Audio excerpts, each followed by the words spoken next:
All right, class, welcome to the next part of our class, which is about Chapter 6 and 7, Outlining and Organizing. These next two videos, first outlining, second organizing, we're going to review the essentials of outlining speeches and the best practices for that.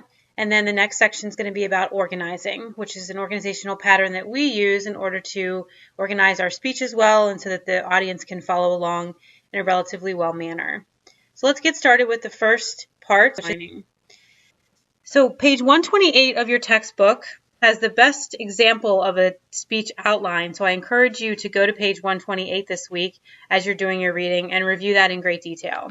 One of the first things I want to point out to you is that there is a structure that we use, a format that we use when we are outlining. It's a Roman numeral 1, followed by a capital letter, followed by a numerical 1, and then followed by a lowercase letter. As you can see, I highlighted in yellow on the screen. Every speech outline must follow this format. You can see that the Roman numeral number 1 has basic information. Then you followed by the supporting information underneath of it with a capital letter. If you go even further with further supporting information underneath, it's a numerical number. And then if you go even deeper than that, which some students do, some students don't, then you can use a lowercase letter. You can also see that there's an item called a link or transition that I have labeled on there as well. And that is also something that's very important to note because on all outlines we use things called links or transitions. Your book calls it a transition. I use the term link so you can know that they are interchangeable. But I just circled that word on the screen so you can see. And the link and transitions are words that we use. A lot of times on a daily basis you use links and transitions without realizing that that's what they're called. And they help move students through the speech. So you say things like next or second or third, and those are the types of things that naturally move your audience through or alert your audience that you're moving to the next part of your speech.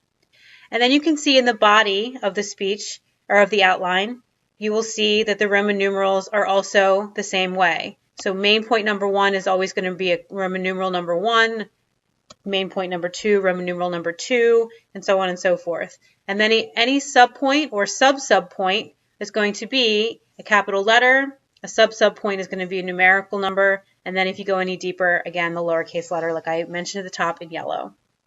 That format is used for all outlines. Please keep that in mind when you are constructing your outlines for this class because you will be graded in that format.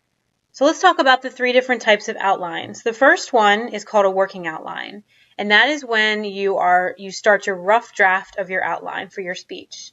The book says that the first thing you do is open up a notebook, get a piece of paper and a pencil, and you start making notes about what you want to talk about.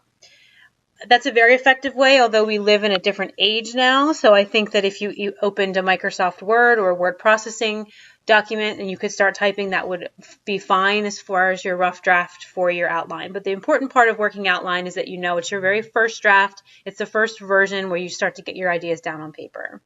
The second draft of your outline is called a preparation outline. This is going to be your entire speech written out in that format that we just talked about. So all of your main points are going to be in Roman numerals, and then your next sentence is going to be either a capital letter or a numerical 1 or a lowercase a. So if they relate to each other, if they correspond to each other, like the book talked about, then you will notice that the formatting changes based on how much detail you get into. Everything relates back to each other. So remember the book talks about if you have a numerical number 1, it must relate to the capital A that it's underneath or the capital B it's underneath. And the capital A, B's, and C's must relate to the Roman numeral number that's underneath. So just keep that in mind as you are thinking about preparation outlines. Something to remember about preparation outline is that it is your entire speech written out. So if I were to look at your preparation outline for this class, you would see I would be able to read and I would be able to see your entire speech written out on the outline. The third version, the final version, is called a delivery outline, also called a speech outline. Kind of those terms are used interchangeably, so I put that in parentheses on the slide in front of you. And that is the final version of your outline that you use on speech day as a reference. So you trim down your preparation outline to just keywords and phrases. And it's just going to be able to trigger your memory. If you look down and see one word or a keyword or a phrase, it's going to trigger a memory for that full sentence that you used as part of your preparation outline. Remember, your preparation outline The second version is full sentences, your entire speech written out, word for word. Delivery outline, the last version, is going to be just keywords and phrases. So you are taking your preparation outline and you are trimming it down to just keywords and phrases, and that becomes your delivery outline. The parts of the outline to keep in mind, there's always going to be an introduction, a body, and conclusion that you can see in front of you. Your body is going to include all your main points and your subpoints. Remember, your main points are always going to be Roman numeral numbers, 1, 2, 3, 4, and 5. For all of your speeches that you have for this class, you must have 3 to 5 main points. And then your subpoints are going to be all your details and all your research that you have underneath each main point. Your conclusion, like I mentioned, your links and transitions, which we're going to jump into in a couple minutes, and then your source page, which is like your works cited, all the research that you did for. I'm just going to go back again now that we talked about outlining, just to reiterate that page 128 is a great resource for you in your textbook, and that, remember, this formatting that we had talked about earlier is essential. I know it sounds a little redundant, but I always like to remind students that this formatting is what we use for speech outlining, and you have to use this format here. All right, you see I circled it again in yellow on your slide. So an effective preparation outline. There's an assignment that's due this week where you're going to look at an example preparation outline under the content screen for week 5. You're going to review it, and then you're going to write a 2-page feedback paper where you're going to outline some effective things that you noticed about this example outline. So let's review some effective outlining techniques. First, that you list your topic, specific purpose statement, and central idea at the top of the outline. That's important to have at the top because you're able to constantly go back and reference those items, and those items are guides for you as you're creating your speech. Preparation outline, full sentences. It is your entire speech written out, so it's going to be full sentences like I'm actually hearing your speech. Each main point is only covering one topic at a time. Sometimes it's best to develop your introduction and conclusion first because you're able to write out what you're going to say and what you just said, and then you're able to expand on that as you write your body. That's just a suggestion for you. The book also recommends it as well. That you're using the appropriate formatting we talked about, that you have effective links and transitions, and that you have your citations and your sources on your outline. Oral citations is actually next week's topic, so we'll go into more detail about oral citations as we move through the class. So let's talk a little bit about links and transitions. A time transition, these are words that you use to move your audience through as you go on your speech. So you're going to use phrases like let's move on, in the future, next, and now we're ready to. Those are simple words and phrases that you might have already put in your speech already as you were writing it, but they are specifically used as transitions. They're moving your audience through. They're words that you choose to use on purpose to move your audience through your speech. Viewpoint transitions are going to be words that you use like conversely, although, however, on the other hand. Those are words when you're trying to compare things or use different viewpoints. Maybe you have 2 different experts in research that you find, and you say, although expert A has said this, it's important to know, on the other hand, expert B had said this. That's a good viewpoint transition.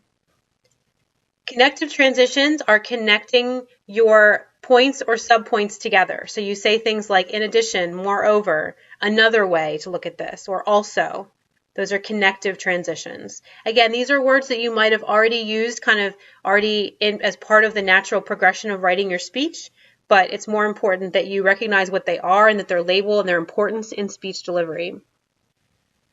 The last one is a concluding transition, and that is you're using words like finally, in summary, in conclusion. That's something to let your audience know that you are concluding your speech. You are done the body of your speech and you are moving on to your conclusion. When you say the words in conclusion, think of it as like shutting a door on your speech. You can no longer go back and say, oh, I forgot to say this, or there's one more thing that I wanted to mention. That ship has sailed, that door is shut, it's locked, you can't go back into the body of your speech. Just keep moving on into your conclusion. A lot of times your audience doesn't even realize that you had forgotten to say something if you just keep going. It definitely sends a larger statement if you say, oh, I forgot to say this, and then you go back. So in conclusion means just continue on with your conclusion and wrapping up your speech. Let's talk about your source page. So a source page is due with your informative and persuasive speech. It's also called a works cited page. It's going to be the page that is due, the last page of your outline, that is going to show me in MLA format what research you used as part of your speech. So there is a nice helpful guide in your book on pages 150 to 151, and then also there's a nice grid for you on page 190 that goes over different ways to document websites, since a lot of students will use the web in order to get research. So please keep in mind that 150, 151, and 190 are really good resources in your book to use. So there is going to be a link on your class page called MLA Help. So make sure that you take a peek in that folder. If you have any questions about how to do MLA format, I have 2 wonderful links in there from Valencia College in Florida. They have a website that's amazing, and also Purdue OWL has a website that's very interactive where you can click on the different sources that you used and get MLA help that way. This is an example to show you a couple things about source pages that I want to remind you from your reading.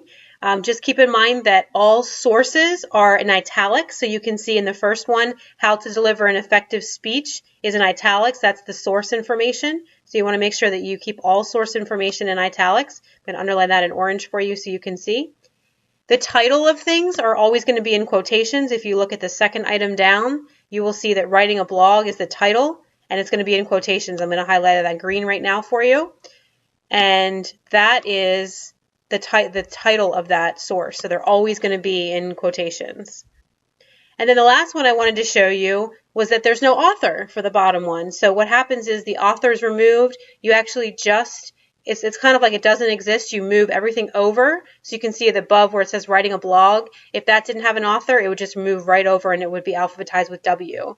So the final one on there doesn't have an author. So it is moved over and then it's alphabetized with the S's under speech. So that's how we move that over right there. And keep in mind, all documentation has a hanging indent, which means the second line down is always indented. So please don't forget to do that. I'm highlighting in blue for you right now. Please make sure that you do your hanging indent for all of your sources on your source page. I am grading your source page when you turn in your outline, so please make sure this is correct and use MLA Help folder in our class page if you have any questions at all.